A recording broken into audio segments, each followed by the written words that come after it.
Hi there, I'm Patrick, Reclaim's co-founder. I'm here today to show you some of the new things we've released as part of our brand new Smart Meetings and Habits beta.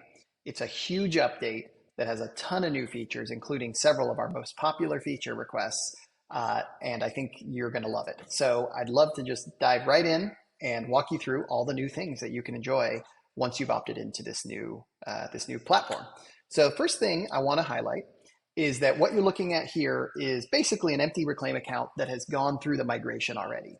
In order for you to see all these features, you're going to have to click on Smart Meetings, and you'll see an option to migrate, and it will take 20 to 30 minutes potentially to move all the things over. One of the big reasons it takes a few minutes is we are moving from a model in which every habit or Smart 101 that might be on your calendar had historically been an individual event, is now part of a recurring series. And so part of what Reclaim has to do is it has to delete all those events and recreate them as recurring series. But I think it'll be worth it, and I want to show you why. So let's get started on some of the new features. The first thing to highlight is a ton of new frequencies. A lot of you have asked for several years now for the ability to go beyond daily, weekly, bi-weekly, or quarterly. Well, good news, you can now do any frequency you want as long as it can be done in a recurring series frequency, which is just about anything anyone would want. So let me walk you through and show you how that works. So let's start by creating a new habit. And I'm going to call this one read a book. And I'm going to say it's a personal habit. And I want to do this thing every, let's say, other week on Mondays, Wednesdays, and Saturdays. Now, a couple things for you to notice here is you'll see that this day is being called out as it won't be considered. The reason it's not going to be considered is the way Reclaim works, as it always has, is it kind of looks at your available hours, and that can be working hours, personal hours, or one-off hours, and it intersects it with the actual frequency you're asking us to do. So in this case, I'm going to go say I actually want to read this book during my personal hours, which includes an expanded set of hours. But I could also choose one-off hours and pick very specific hours and days that are of interest to me. These are the hours that are eligible for scheduling. And then down here with the repeat and the ideally on dates, this is where you're actually defining the recurrence model. And as you can see, in addition to the standard daily, weekly, and monthly, we're now offering custom. And also monthly, by the way. Monthly, this is a new capability where you can ask for a specific day of the month, or you can say on the third Thursday, those kinds of things that you've probably already seen in Google Calendar. Well, now I can also say, you know what, I want to do this every other week on Mondays, Thursdays, and Sundays. And I want to do it at 9 a.m. seems fine, and between 30 and 60 minutes. So I'm going to go ahead and just click Start. I'm not going to walk you through all these other settings. And what you're going to see is a recurring series land on the calendar. And there's a few things I want to draw to your attention about this. The first thing I want to highlight is that we've introduced some really nice improved synchronization with Google Calendar. As I'm sure you've already known, for a long time, you could make changes in Google Calendar and see them in Reclaim. In addition, you could even change a habit or a task or a Smart 101, and it would recognize that change was made by you and do things like lock it in place. Well, we've gone even further now. What you can also do is change the actual recurring series in a number of different ways, and that will reflect back on your habit or smart meeting that you defined. So let's just go ahead and say, you know what, I anticipate, I'm going to scoot forward. You see here, it's every other week on those recurrence frequencies I chose. And I'm going to say, you know what, starting in April, I have a specific book that I want to read. I want to read Moby Dick. I'm going to say Moby Dick, and I'm going to go ahead and save that. And I can say this and following events. And so now you can see that it says Moby Dick starting on that day, but it doesn't for this first one. And what's really neat is we can come back over here and you can see it already recognized that the title was changed. And if I click on this, you can see it sees that change right there. So just keep that in mind. You don't have to come back into Reclaim to make changes to your recurring series. You can just work where you've always been working, right natively in your calendar, and those changes will be kept in sync. So it's one of the really nice features with this new platform, and it applies to habits and smart meetings.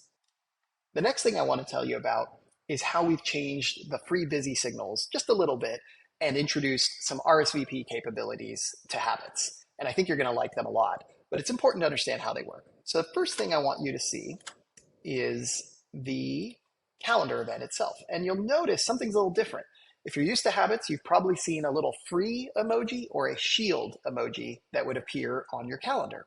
And that would indicate if it was free, that Reclaim thought that you had some flexibility in your schedule. And so it would schedule it as free time, allowing you to take other incoming meetings, or it would schedule it as busy and try to defend it, hence the shield, if we felt like you were out of time and wanted to mark that time as busy so that you were less likely to be invited to other meetings.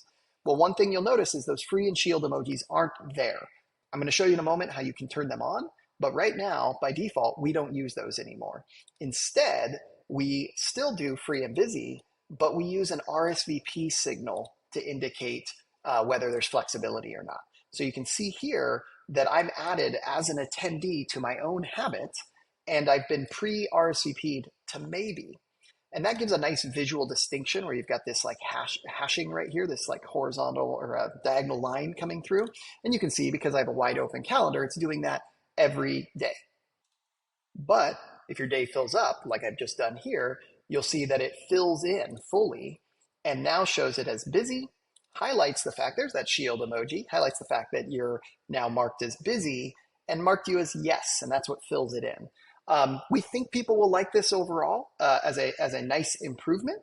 But one of the other cool things you can do is you can also now use this RSVP capability to say no to a habit. And when you say no, that's a shortcut for telling Reclaim to find some other time to schedule that habit. Or if it's a smart meeting, the same thing applies there. If your no makes the meeting kind of impossible to schedule at that time, you're basically, if it's a one-on-one, then it only takes one of you to say no. If it's many of you, it might take several of you to say no. But eventually it will schedule to another time, like you can see here. And once again, it's back to that free status because I've got a lot more flexibility on the 9th. And so you can also see here how the recurrence options work.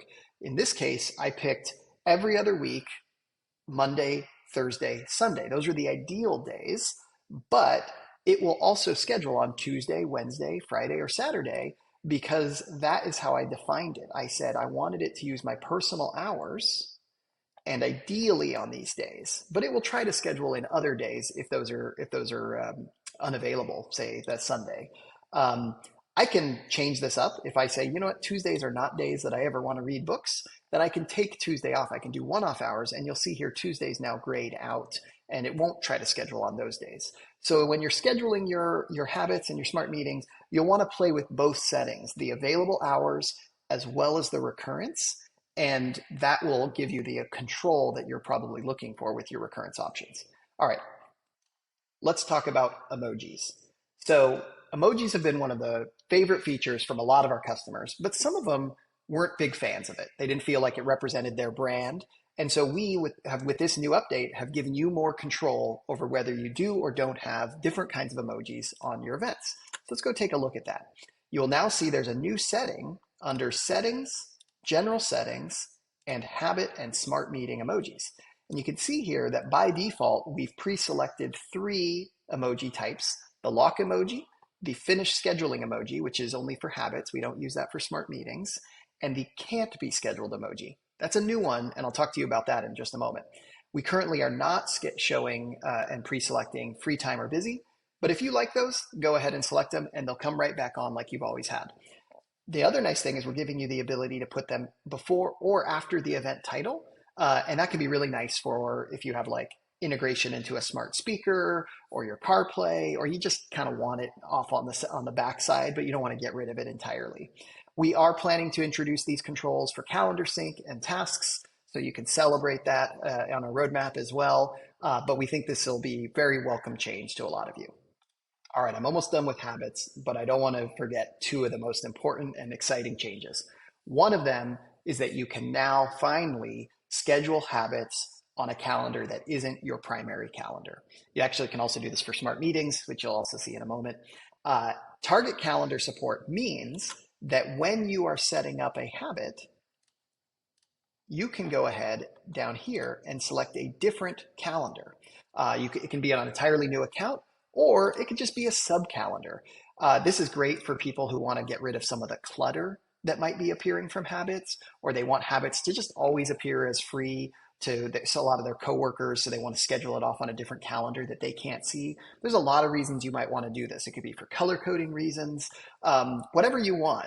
As long as it's a calendar we can write to, you can schedule a habit on it. So I want to show you how I can click into here.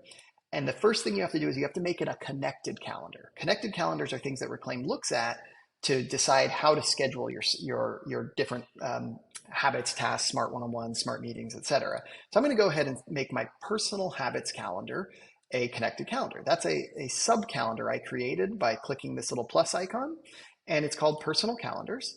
And we're just going to go make very quickly a lunch habit. I'm going to say that I want to do my lunch, but I want to do it. I'm going to take all the defaults, but I'm just going to put it on my personal habits calendar. And so what you'll see here in a moment is that we will go ahead and schedule it on that calendar instead of on the regular primary calendar. So watch this. Okay, so it's all done. It just took a minute to kind of fully finish the scheduling. And what you can see here is because I was busy on this upcoming Monday, that lunch was not scheduled. Whereas all the other days, it is scheduled. And again, it has that nice hashing. And what's cool is it's on a calendar I can show and hide whenever I want. And so if you really love the habits feature, but you don't want necessarily it to clutter up your whole UI, you can just go ahead and show and hide them just like this. One thing to recall is no matter what, even when they're busy and defended, if they're on a sub calendar, they may not be seen by your coworkers who are trying to book a meeting for you using the find a time feature. Only your primary calendar reflects your availability in that workflow. But connected calendars do impact your availability as seen through Reclaim scheduling links, as well as all the other Reclaim scheduling capabilities. So you won't have that problem there. People are going to love this feature. It gives you more control capabilities. It lets you split up your work and personal life a little more cleanly. So I think it's actually our number one most popular feature request by volume, and we're really excited to launch it. Okay, next I want to tell you about one of my favorite features, and this is dependencies. We know that when we introduced the new priorities platform, some people really miss the ability to do fine-tune ranking of their habits, where they could say this one habit should be scheduled slightly ahead of this other habit. Today, you can do it with priorities critical, high, medium, and low, but you can't kind of really express fine-grained capabilities on which should get scheduled before the other until now. So let me walk you through how that works. So let's go over to habits. And I'm going to pause here for a second as I set up a couple of habits just to demonstrate this capability. Okay, so here what I've done is I've created two workout habits, one that is leg day and one that is arm day. And you can see I try to spread it out 3 days a week. Of course, 3 days a week is always tricky when there's 7 days in a week. And so I did Monday, Thursday, Sunday on one of them and Tuesday, Thursday, Saturday on the other. But I don't really want to do both legs and arms on Thursdays because you end up with a schedule that kind of looks like this. And so how can we use dependencies to fix that problem? Well, let's check it out. So I can go in and I can say, you know what? I don't want to do leg day on the same day as arm day. And so I can just go ahead and save that. And what we'll see here momentarily is that these will split apart. So they won't both be scheduled on the same Thursday. And there it goes. You can now see that the scheduler did a good job of honoring that rule of not letting them be on the same day. We plan to support other kinds of dependencies at launch. You can see we have 3 kinds: before, after, and on a different day of. Before means that it won't allow the habit to schedule on the same day after the other habit that's called out. And then, of course, after will work the other way. It won't allow it to be scheduled before the same day of that habit. You'll probably want to play with them a little bit, but it's a wonderful feature to let you express stronger controls around how the scheduler should work. In the future, we plan to support not only, like I said, other kinds of dependencies, but multiple dependencies. I know that that's going to be a popular request right after people see this. All right, let's talk about smart meetings. This was really the reason we did all these improvements, was we wanted to make sure that our smart one-on-one capability was even more compatible with other systems and also was able to work for more people than just 2 people. Those were both, I'd say, the most popular requests people were asking for with smart one-on-ones. So let's dive right in. The first and most obvious thing is the name has changed from Smart 101s to Smart Meetings. And the reason that it has changed is because we now support multiple attendees. So I'm going to go ahead and set up a team meeting with me.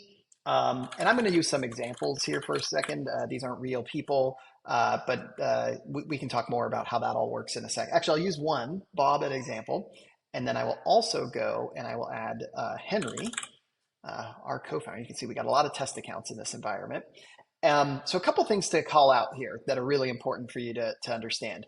Just like with habits, there's two main sections. One is the eligible days and times to schedule, and the other one is the actual frequency. So in this case, I want to make a weekly Friday meeting, and I want it to be with these three people.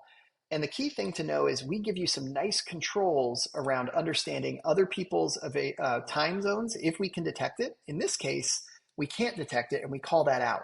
If we can't see a calendar, then we will still schedule the meeting, but we won't be able to take into consideration their availability or really understanding what their time zone is. But if they share their calendar, we give you some options here and guide you through it. They can share their calendar with you, or you can have them sign up for Reclaim, or they can sign up for Reclaim and join your team if they're a coworker. These are all options that fix this problem, but it doesn't stop the meeting from getting scheduled. Just be mindful of it. If you see this warning, no calendar access, it means we might be scheduling at a time that isn't convenient for that other person.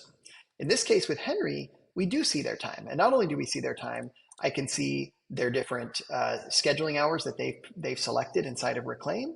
I can also say, you know what, I just want it to follow my scheduling hours. So in this case, I'm going to say, you know what, we're going to do a one-off meeting, but I only want to do it on not on Wednesdays. Wednesdays is a no meeting day for us. And so Monday through Friday is fine. It's weekly. Those are the hours that make sense. And I can have it either follow these same hours in Henry's time zone, which happens to be my time zone as well, or I can say, you know what, I want to respect Henry's meeting hours. And so you can see his hours are a little different than these, but the yellow sections basically highlight areas that not everyone can attend, and the green sections are the ones that everyone potentially could attend. Now keep in mind, this does not include all of their actual availability. This is just their potential availability, the eligible times and days. Down here, I pick the actual frequencies. And so here, I want it to be a weekly meeting, once a week. And one nice new feature with Smart Meetings is that you can now express a duration of time that isn't a fixed time. So previously, it was just 30 minutes or an hour. Now I can say I want it anywhere between 30 minutes and an hour. And so let's go ahead and say, you know what, this is a meeting I want to do at 9 a.m. typically on Fridays. And I want to start it. It says today, basically it'll be as soon as tomorrow. So I'll just do that. And we're going to talk about this in a moment. I'm going to choose leave it on the calendar, which is the default for any multi-person meeting. I'll show you what that setting is in a second. And I'm going to come back to all these other settings as well. I will call out, you can also schedule these on a different target calendar, but it does need to be the primary calendar of another Google account. We currently are not supporting scheduling to sub calendars like that habits calendar you saw me schedule to. We do also support these same dependencies. So that's a great way to have preparation as a habit in advance of the actual meeting, for example. So I'm going to go ahead and schedule this. Note, there is going to be some pricing. We haven't fully announced the plans here. For any meetings that involve more than 2 people, so 3 or more people, there's an extra pricing component. We are not changing the pricing for one-on-ones. And so this pop-up will only appear if you're scheduling a multi-person meeting, and we'll follow up soon with more information on that. All right, so I'm going to go ahead and give it a second to schedule, and we'll take a look at it over here. So you can see it's already started, and in a moment, we might see it move slightly if it needs to. Okay, here you can see I added a busy event, and it moved for both me and for Henry and Bob. So that's your kind of standard Smart 101 behavior that you're used to, but now, of course, it's going to adapt to both my busy events as well as the ones that Henry has, and Bob, if we're able to see Bob's calendar. Bob does not have to sign up for Reclaim. Just having visibility from the organizer side is enough. Of course, signing up for Reclaim does give users additional capabilities, such as setting their own scheduling hours for that meeting, and basically defining additional priorities and habits that they might want to schedule around these things. Okay, So let's talk about some of these new capabilities that are in Smart Meetings. First thing I'm going to do, because I don't want to have the clutter, is I'm going to hide these personal habits so we don't need to see them. That's one of the nice features that we introduced here. And what I want to show you is how I can decline this meeting. You'll notice here that Henry and Patrick are both attendees. We've automatically accepted it.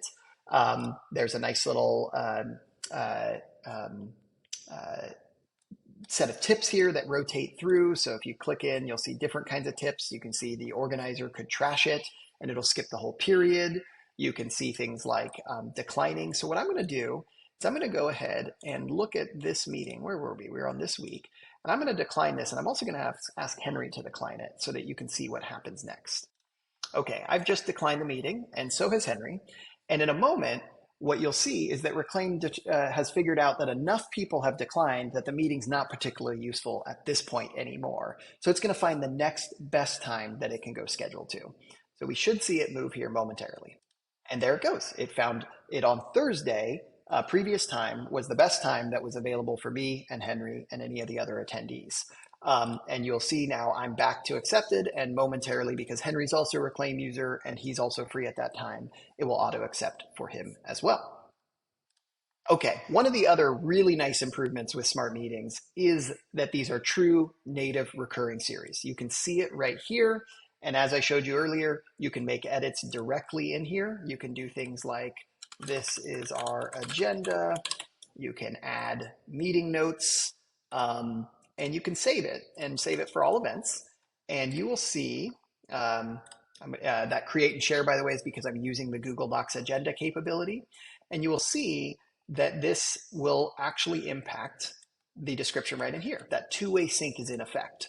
But the other nice capability is that I can go ahead and say, you know what, we don't want to use Google Meet for this particular meeting. We want to use Zoom. And so I can just add Zoom right here, and I'll give it a second. There we go. And I can save it for all. And this will just natively work with your normal Zoom integration. For those of you who've been using Smart One-on-Ones in Zoom, you know that we've been rewriting those URLs for a while. This wasn't something we wanted to do, and it was really only there because we needed to maintain some Zoom integration. And if we put the whole URL, it was causing some issues. I won't get into it, but now we don't have to do any of that. As you can see, you can get nice, clean, native Zoom integration. It'll work with any calendar app. It'll make it easy to join the meeting. You can get nice, clean Google Calendar integration where you can just click here and add meeting notes with all the attendees. If you're using software like Lattice or Fellow, we natively work with those as well. This all came because we are using a true recurring series. So it's a wonderful new capability that I think a lot of you are going to be benefiting from. The other nice thing is that we have introduced meeting rooms. And so you'll see here, if you allow permissions, which I'm going to go step through right now, for access to the meeting rooms. Don't worry, this is our test account. You won't see this. And I will click through. So with that meeting room capability added, now you'll see in this edit screen, I can actually pick the different conference rooms that are in my organization. And it shows you what the location, the floor, the number of attendees that can fit in. For now, when you select one of these things, it would be just like as if you went in here and selected it yourself. But in the future, we plan to actually figure out which meeting room, if any, we should be using, depending on things like working location. And so if two people are both working from home, we'll just drop the meeting room entirely. If one person's working in the office and everyone else is from home, maybe we'll pick a smaller meeting room. So there's some really great new capabilities that this will be opening up. Initially, it's just adding it, and you can do it here, or you can do it here, and it'll just be like any other meeting where it's always copying that meeting room as an additional attendee or resource available to the meeting. All right, I want to talk to you about one last feature that we're really excited to launch with Smart Meetings, and it's one of the biggest improvements to Smart One-on-Ones in addition to everything else we highlighted, and that is the ability to get a better sense of what and why things are moving around and actually have some control. If we're unable to schedule it, you get to choose what happens to the meeting. So let's talk about what I mean here. So we're talking about it as at risk. And if we go into the UI, you'll see there was this setting I mentioned earlier. If your Smart Meeting can't be scheduled, leave it on the calendar, or remove it from the calendar. By default, we recommend you have remove it from the calendar for all habits and all one-on-one meetings. And the reason for that is if one person can't make it on a one-on-one meeting, there's really no point in having it on the calendar at all. Clearly, it's going to have to get scheduled. What we're talking about when we talk about if it can't get scheduled, we mean throughout the period of time that we've tried to schedule it on. So if you're picking weekly, that means we couldn't find it any time during that week. If you're picking something like every 3 months or quarterly, like I might do right here, obviously you're giving yourself a lot more opportunities to schedule it. And so leaving it on the calendar is a good idea if you have multiple people here. And so in this case, I have left it as leaving it on the calendar, I think. Let me just double check that. Let's see over here. Yes, I did say leave it on the calendar. So let's talk about what that actually means. And so let's just say hypothetically, I'm going to go on vacation this particular week. So I'm going to go ahead and block out this whole thing as an out of office event. And you will see that I'm going to save and decline. And momentarily, we're going to see something happen to this meeting. And now what we can see is because I'm busy, those habits disappeared. Even my personal habits that are on that other calendar disappeared.